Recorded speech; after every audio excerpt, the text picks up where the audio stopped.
Now I would like to call upon the stage जो हमेशा पापा की मुश्किल वक्त पे साथ रहे हैं, Vishal ji, please come on the stage.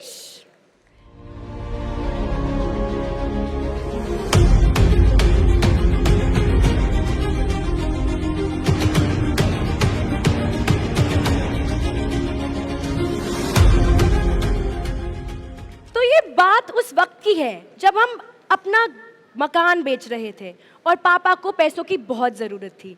उस टाइम पापा पर्सनल लोन लेते थे 20 से 22% इंटरेस्ट पे।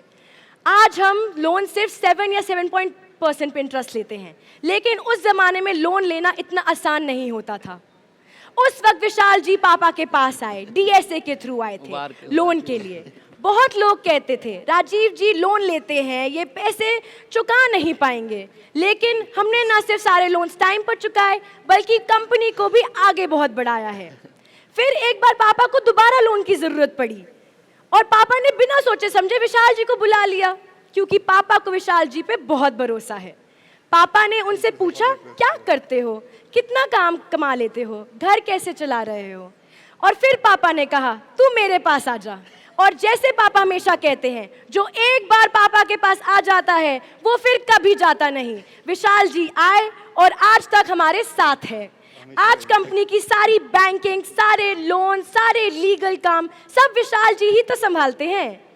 उनकी हमेशा यही कोशिश होती है कि कंपनी का लॉस कभी ना हो और उनको हमेशा सबसे लोएस्ट रेट पर फंड मिले, और उनकी वजह से कंपनी को 1 रुपए का भी नुकसान कभी नहीं हुआ है। वो हर चीज़ को बहुत सीरियसली, रिस्पॉन्सिबली देखते हैं। इसी वजह से हम उन्हें प्रोफेशनली नहीं बल्कि फैमिली का हिस्सा मानते हैं। इसलिए हम आज विशाल जी को गार्डियन ऑफ गुड फेथ से ऑनर कर रहे हैं। Give a big hand for Vishal जी।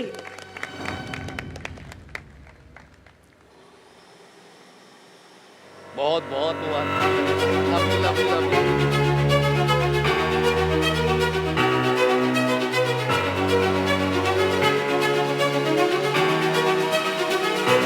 विशाल मेरे पास 2007, 8, 9 में आता था, जब पैसे बिल्कुल होते नहीं थे तो पैसे चाहिए होते थे 22%, 24%। तो विशाल किसी डीएसए के पास था तो डीएसए की लाइन लगी होती थी मेरे पास, कोई दे पैसे, मैं उससे पैसे ले लूँ, 22 पे दे, 24 पे दे।